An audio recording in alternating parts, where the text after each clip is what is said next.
Well, this has to be the most bonkers transfer window I can recall, and we're barely a week into it. I mean, you've got the complicated Douglas Luiz to Juventus deal with 2 players coming back, including a late substitution. This is the Fabrizio Romano here we go of approval. We're losing a high potential starlet, but apparently getting one back. And then you have, in the last little while, a very quick deal to secure the services of Dutch international fullback Ian Maatsen from Chelsea on loan to Dortmund to the tune of about $37 million. I mean, so much has happened in such a short period of time. Let's get into it. Episode 2 of the Transfer Window 2024, starring, among others, Ian Maatsen.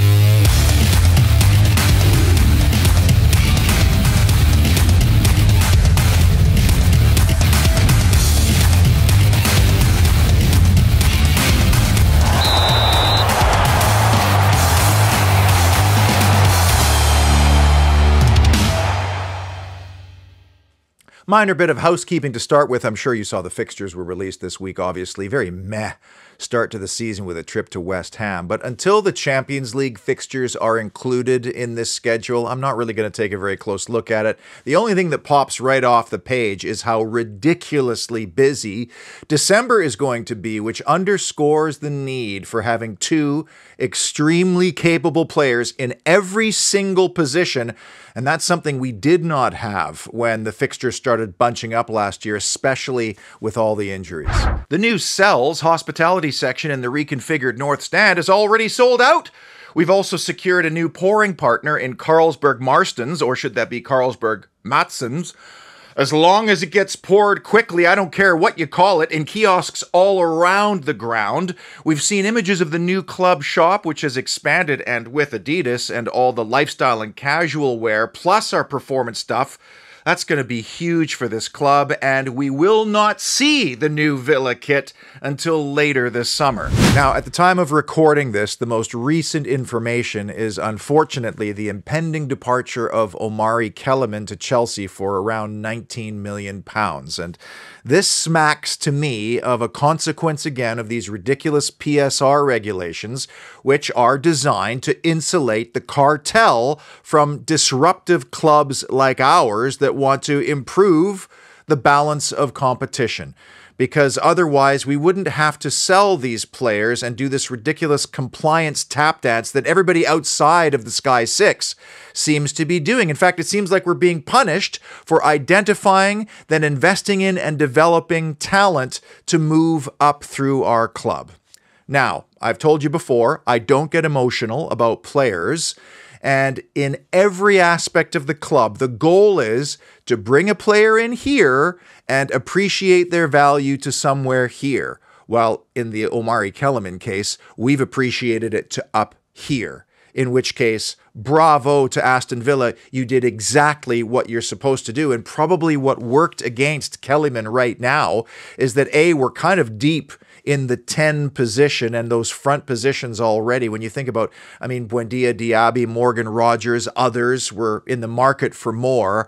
And we need those players to be good right now in Unai Emery's system, not 2 or 3 years down the line. I would love to see Monchi's mobile bill, but this is what he's been brought in for, wheeling and dealing constantly with agents, scouts, and sporting directors all over the world. And do you believe in fate? Like the universe has already determined our path and we're just being pulled along? Or do we impact that path with little decisions we make in life? Could be a phone call, could be a chance meeting, or in the case of Weston McKennie, it could be a small paragraph of legalese in a contract signed ages ago that stipulates there needs to be exit money during a certain window of around €2 million should a sale occur in that time. A week ago, the clubs and all the respective agents had signed off on all the personal terms, and this was supposedly a done deal already as of last Friday, except for one small paragraph in a long legalese document that ended the Weston McKennie to Aston Villa move. And instead, we were introduced to a player called Enzo Barrenechea. Had you ever heard of Enzo Barnechea? Me neither. I'd never even heard of the club that Juventus loaned him to, Frosinone Calcio. But somehow, fate brought the Argentine and Aston Villa together. In reading the pulse of the Villa fan base on the various socials, it seemed to me that our supporters did not want Weston McKennie to come to our club. I think part of that, frankly, is an American thing. Also, his 19 games at Leeds didn't cover him in glory because they were relegated. And I think some people just don't like his body shape. Like, he doesn't scream footballer when you look at him. And I would have loved for Weston McKennie actually to come and prove everybody wrong, and to a certain segment of the Aston Villa fan base, convince them to stop questioning Unai Emery and Monchi. I mean, honestly, come on. But fan outcry is not why this deal changed and Weston McKennie is not coming, although that would have been a very Christian Purslow thing to do. Go to the social media algorithms, read all the negative comments and go, pull the plug, don't make the fans angry. And you'd think with an American owner and an American head of the commercial side of the club, they would have loved to have had a high-profile American international in the squad and maybe help tap into that enormous American market of 300 million people. That should never be the first consideration, but that might have been a positive outcome of signing Weston McKennie. However, Argentina is a proper footballing nation and market. Yes, only 50 million in comparison, but the majority of those 50 million understand the intrinsic cultural significance of the sport, the might and history of their nation, and of course the success of their national teams. And now we have 3 Argentinian players for them to support. So a small clause has changed the course of this window. Fate.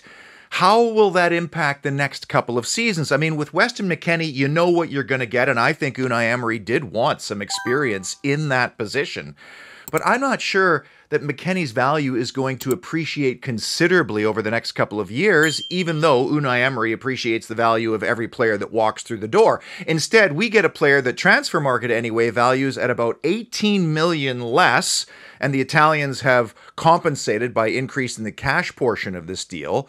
But still, there's a higher ceiling, a higher window for potentially a higher value down the road very quickly. And I'd love to know how all of this is going to affect Weston McKennie's relationship with Juventus, because it was already strained given how they treated him after he returned from the loan spell at Leeds.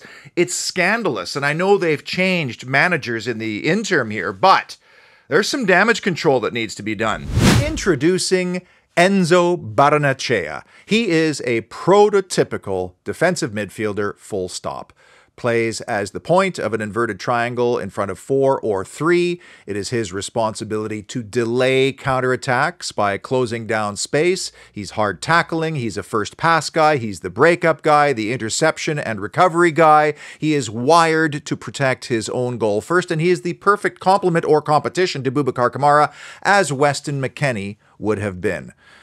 But he's 2.5 years younger than Weston McKennie and slightly taller as well, and he has been on an incredible upward trajectory, bypassing the Juventus U19s, which Illing Jr. was a part of, and going straight into first-team football and competing in virtually every single game for his on-loan club at the bottom of Serie A.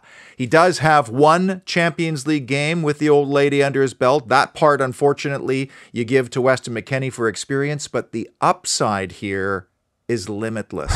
In the relegation dogfight he was embroiled in through the whole season, Barnechea still managed to achieve 8.2 ball recoveries per game, which is high, but he's got these crazy long legs that can pull the ball in, also close down quickly and intelligently, tackle, keep us in possession, but most importantly, initiate the transition. And at 6'1", he won an awful lot of aerial duels for that position. But the thing that excites me the most about this guy, based on the scouting reports I've read, is that he has the ability to be mentally switched on for 90 minutes. This guy is a gamer. And if agent Emi Martinez reached out to tell him how much he's going to enjoy it here and how badly he wants him to be his teammate, that's good enough for me. And the Argentine men's national team coach said, this guy is clearly on his radar. When you read statements like the one from Frosinone chairman Guido Angelozzi, that he is an exceptional talent who the chairman loved, and compared with Frank Rijkaard during his AC Milan days, well, that's what you want to see, along with how annoyed Juventus was to have to pivot to this player after the McKennie exit issues, because they did not want to part with this player. And secretly, you kind of hope that that's the guy they wanted all along, but we'll never know, of course. And I'm also thrilled to see that he is a graduate of a wonderful football club that is renowned for moving players and managers along, and that's Newell's Old Boys in the city of Rosario. In fact, the stadium is named after Marcelo Bielsa. If we are thinking using the rational part of our brain, there was way less risk with Weston McKennie given the number of games played, international experience, and the fact he was coming off a very good season where he wanted to show everybody that he deserved to be playing as a regular at Juventus. But if we're thinking irrationally, I find there's something seductive about the higher potential younger player because of the X factor. Ooh, I love the X factor. And I know that this is probably still Boubacar Kamara's position to lose when he returns sometime before Christmas. And when you look at the stats of the two of them together, Kamara can beat the first man more easily and is more likely to complete that first pass. But only time will tell whether Barrenechea could actually one day be better than Bouba. And if that's the case, that's optimal. Just before we get into all the other business, the sensational sponsor of this program, 24/7 Services, received another Holy Trinity Show inquiry recently from Liam. Liam, thank you for watching and having faith in 24/7, and I know it paid off for you. Because Liam wanted a bathroom renovation, a simple residential bathroom. These are the before photos. And by the way, this already kicks the shit out of my original 1967 bathrooms with pink toilets and bathtubs. But I digress. This is what Liam's bathroom looks like now, and he is extremely happy. And when you have a new, beautiful, modern bathroom like this in your house, you know, it changes your life because you spend a lot of time in here. And although they work fast, I've said this before, 24/7 Service is extremely fussy about little details, which is why Paul Hansaker comes around to do quality checks. Because if there's one little thing off, it's the only thing you notice. Now, this is just one residential bathroom. Imagine if you wanted to redo and create a really functional and high-performance kitchen, you know, for the serious home cooks. Well, 24/7 can do that as well and scale that right up to the industrial type jobs. It always starts with a fair quote, and the best way to start is through their website because there's a contact form and the numbers, but I always put the numbers in the description of these videos, especially for emergencies, which is another big aspect of the 24/7 spectrum. So here I am halfway through the show, and I haven't mentioned maybe the biggest name in any of the deals that we've done thus far, and that's Dutch international Ian Maatsen, who a few weeks ago was playing in the Champions League final. And we're paying $37.5 million for him and offering a 6-year deal. This guy's 22 years of age, and he is exactly the type of player that Unai Emery wants in his system. He is locked in as the first choice. And again, there's a theme emerging here. We are buying players with enormous upside that haven't quite consistently proven it. And that comes at a lesser cost, knowing that we have one of the best managers in the world to teach and to help those players make that leap. The intriguing thing for me about Maatsen is that he has very similar characteristics and profile to Illing Jr., with one major exception. Maatsen played in a Champions League final just a few weeks ago and was integral to Dortmund's run-in, not only in the league, but to that final, something that he basically started doing just after the winter break. And once he got in, he never lost his shirt, whereas he couldn't earn his shirt under Poch at Chelsea, and this was after being integral to Vincent Kompany's Burnley side that romped to the championship title a couple of seasons back. So again, it looks like a player that is just breaking through now, and it seems like in this window so far, We are targeting the raw materials over experience. Like Illing Jr. Maatsen can play left back, left midfield, and left winger.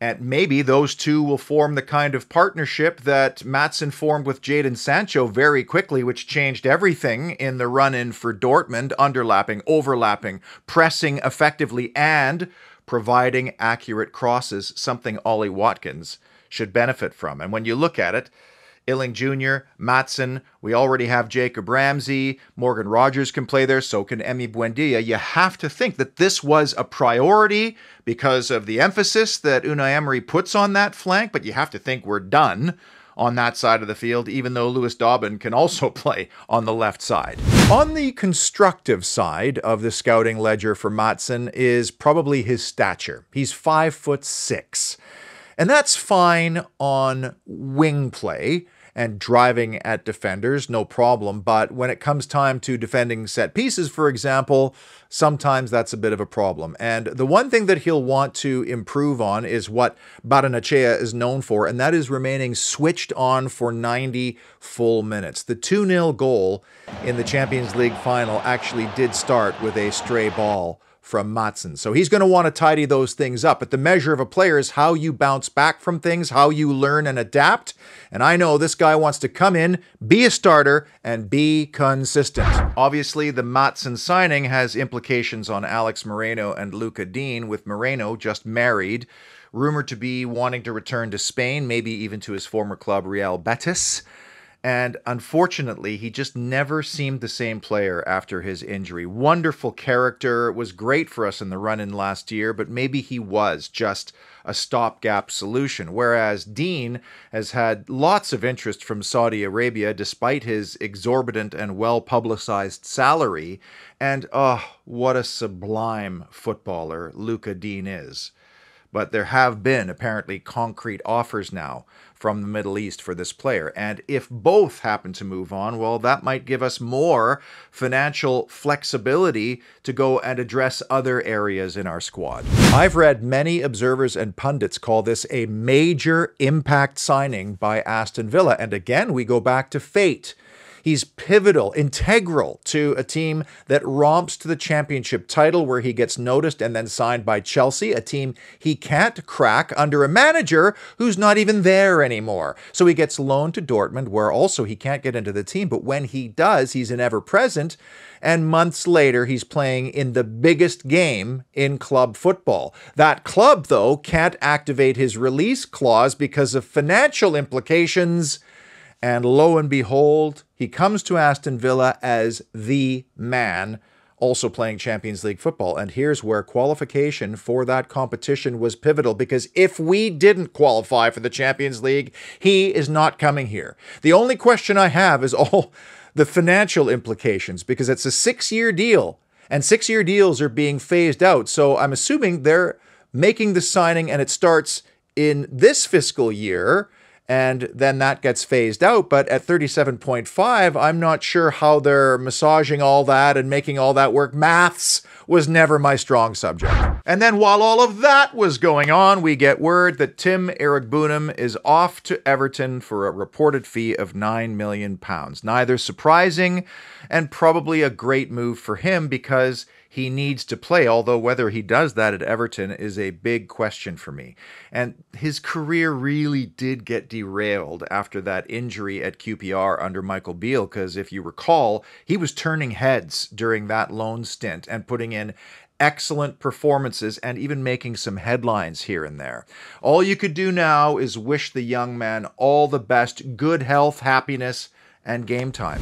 Close to coming the other way is 21-year-old Lewis Dobbin of Everton. Haven't heard a fee associated with this player, but here again, we have a player who's on the cusp of breaking through. You may recall when Everton visited early last season, he was a halftime sub, and he kind of popped off the page a little bit without actually helping to contribute to Everton's scoring. A player who could play across all front three positions, quick, agile, drives the ball, extremely diligent in training, apparently, which is a good sign. And a prodigy since the age of 7, sort of like Morgan Rogers. And if he follows that path with the guidance and the coaching and the teaching, well then, who knows?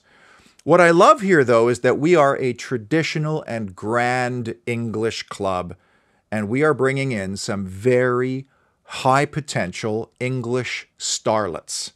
And I think that's kind of what our fans want. If you polled them, I think they'd be really happy about the Rodgers, the Ramseys, the Dobbins, and the Illing Juniors being part of this group.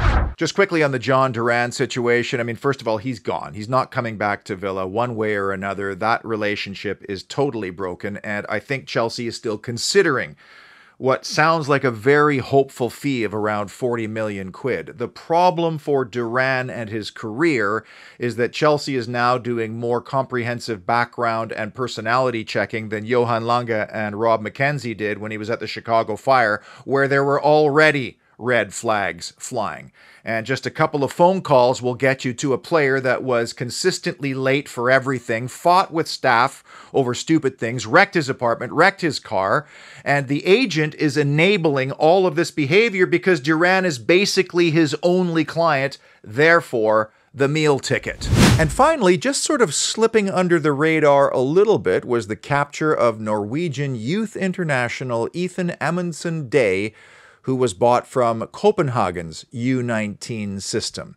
6'2", left-footed centre back who could play at left back and expected to join Villa's academy, which tells me that maybe we're exploring the idea of either loaning or selling some of our established youth centre backs like Kerr Smith or Josh Feeney, and Lamar Bogart has been linked with a move to Nottingham Forest. What I found intriguing, though, about Amundsen Day is that he's a Norwegian youth international who was born in Leeds. What other Norwegian international born in Leeds can you think of? And we're linked with Pedro Gonçalves again. What would a transfer window be without Aston Villa being linked with the enigmatic playmaker at Sporting who's not with Portugal at the Euros? Gonçalves and Baena in the same window on top of all the business we've already done and the business that's yet to come. Oh, Machi's abacus must be working overtime. And as I said it before, this is a 24/7 services bathroom complete reno right down to the studs. It's pipes, it's wires, it's not just a paint job. And I feel like we've only just torn the walls back at this moment in time. And listen, I don't watch these players that we're getting week in and week out. I have no idea what they're going to be like in our team. I mean, these players are like ingredients in Unai Emery's master dish that he's cooking, and how they meld together and how it all tastes in the end is the reason why we love football and why I'm even more excited for the season coming up. Until the next news, be well, and as always, up the mighty Villa.